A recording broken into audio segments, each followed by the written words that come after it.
kingdom of heaven is like a treasure in the hidden field.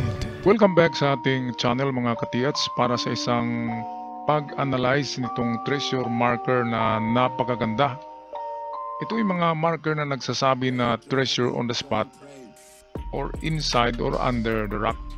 Kaya bago tayo magpatuloy sa ating analysis, atin muna panoorin ang bidyong ito at shout out pala sa lahat ng ating mga katiyats na nanonood ngayon. Elephant, delta, coba, tas, deltoy, delta, toy, meta, jay, surat-surat. Surat-surat nih. Data, di surat-surat.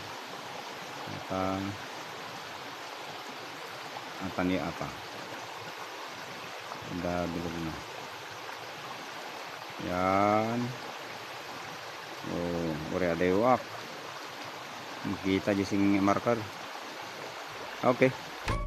Ang video ay merong lokasyon na isang malaking creek.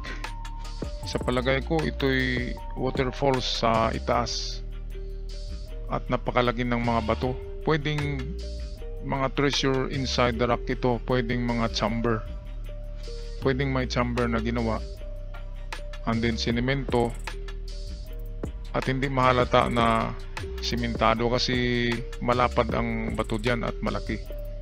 So ito yung portion na may marka. Ito ang unang mapansin ko dyan, yung parang arrow, yung parang paa or arrow ba yan, pero palagay ko arrow na malaki yan. Ayun yung sa kaliwa yun, at itong sa kanan, itong na-focus ngayon ay litrang A na may circle at may tatlong guhit, parang sign ng ano yan ng giveaway. Yung mamaya makita natin yung tatlong guhit na yan. Okay, so yan, ang problema ngayon ay parang yung bato parang bukas, parang binuksan, lalo na yung may bilog sa gilid. Yun ang mga parang mga chamber kung tingnan. Okay, so atin na ngayon gawa ng ilustrasyon ito. Okay mga katiyat, so ito yung ating ilustrasyon sa pag-analyze nito. Ito yung nakita natin kanina sa video na sabi ko baka ito'y nabuksan na kasi bukas na tong ito. At sa gilid nito ay meron ding malaking butas na malalim. Okay, ito ang sinabi ko na parang arrow, di ba? Kung tingnan natin, no? Mga ganyan siya. Kung hindi yan arrow, yan ay paa. Yan ay right foot. Left foot pala. Left. Pero sa tingin ko yan ay arrow. Arrowhead yan, nagtuturo yan. At dito, ito yata yung sinabi nyo na parang arin, letter A na may bilog. Ayan, at meron siyang tatlong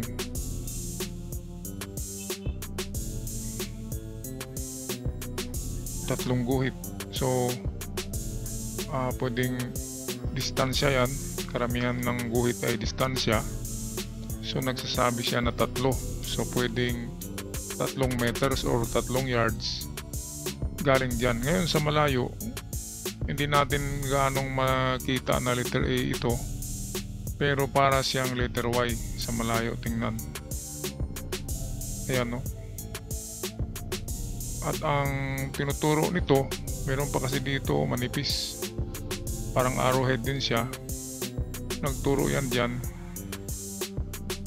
Ito ring Y ay nagturo. Halos pareho lang ang tinuturo niyan. Itong arrow ay dito rin. At meron pang isang malalim dito. Hindi natin alam kung ano to. Patulis kasi, parang dyan din ang turo niya. Okay, kaya pwedeng nabuksan na to. Ang ganitong sign kasi yung A, letter A, andin bilog. Kung A lang, ginto talaga yan. Kung ganyan lang, letter A. Pero kapag binilugan na siya, ibig sabihin ay malapit or sentro. Malapit or under sa kanya or sentro. Kaya malapit sa kanya. Ito mang yung letter A dyan, kung nagaganyan man yan. So malapit lang dyan. So ang tinuturo ng ibang sign ay itong banda rito. Itong malaking butas. So kung hindi yan binutas ng tao, pwedeng nasa ilalim yan, sa ilalim pa. Baka hinulog lang dyan and then pinatungan ng mga bato. Kaya sisirin nyo itong butas, tingnan nyo yan. Nandyan lang yan sa ilalim. Pero kung noong unang panahon ito'y sarado at mayroong nagbukas, ibig sabihin ay chamber yan at nabuksan na at na-recovered. Okay, kaya para malaman kung wala na dyan ay sisirin nyo ang ilalim nito. I-try nyo pag gamit ng mga antipara or mga snorkels na makikita nyo ang ilalim niyan. Sisirin nyo at tusok-tusukin nyo. Kung wala kayong underwater detector ay tusok-tusukin lang. Baka merong tunog bakal dyan sa ilalim. Okay, so ang sign na yan ay talagang treasure on the spot. Gold talaga yan. Gold object. Ang A ay gold object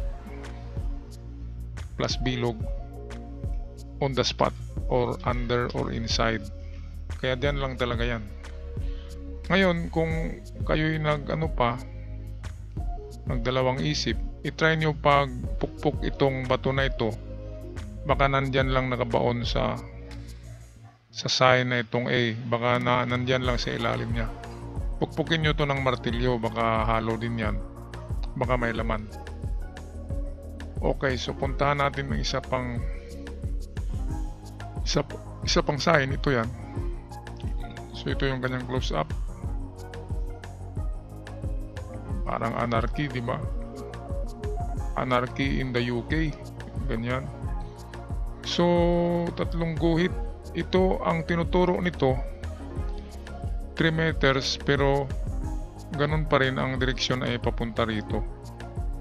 Itong pinakamahaba na guhit ang direksyon niya. At kung i-connect natin yan, matulis yan. Kaya dito ang punta niyan. Ganon din ang letter A. Itong ganito niya, yan ay arrow na yan. Automatic yan na dito. So nakita nyo, ang tinuturo nila ay pare-pareho lahat. Meron isa dito, ito nagsasabi to ng treasure inside the rock. Itong mga ganito na parang letter C, kaya nasa loob talaga nito. Pero ang tinuturo nito, itong parang square na C, ay ito na portion. Kaya pukpukin nyo itong banda rito ng maso. Baka nandyan lang. So ito yung una natin, yung tinuturo ng C. Kasi yan ang treasure inside, yan ang mga meaning, yung C. At itong tinuturo. So ayan, pukpukin nyo yan. Pangalawa na ang tinuturo ng lahat ng matulis na arrow.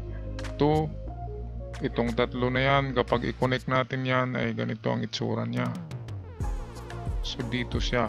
Ganon din tong A, matulis yan, dito rin yan. So ilang guhit bang nakita dyan? Tatlo, di ba? Merong tatlo dito na nakaganito. So ang tatlo ay 3 yards or 3 meters papunta rito. So tingnan nyo kung anong meron dito sa 3 meters or 3 yards. Kasi yan ang tinuturo nitong marker. Okay, at kung patag pa siya na bato ay masuhin nyo para mabutas kung merong chamber. Pero kapag butas na siya, katulad nitong kanina, ito ay pwede nyong sisirin ang butas kung anong laman. Kasi sabi nyo, dalawang marka na magkapareho diyan sa lugar. Kaya merong dalawang treasure diyan. Bawat isa na may ganito na treasure yan, treasure on the spot. Pwedeng sa loob ng bato, pwedeng sa bato lamang, or pwedeng under sa bato. Basta't hindi siya lalayo. Pinakamalayo na dyan ang 3 meters. Hindi siya lalayo sa A. Kaya ganun din yung gawin nyo sa isa. Pukpukin nyo rin yun at tingnan kung ano ang meron sa 3 meters. Okay, so ako'y magpaalam na. Maraming salamat. God bless us all at huwag kalimutan mag-subscribe sa ating channel. Hanggang sa muli.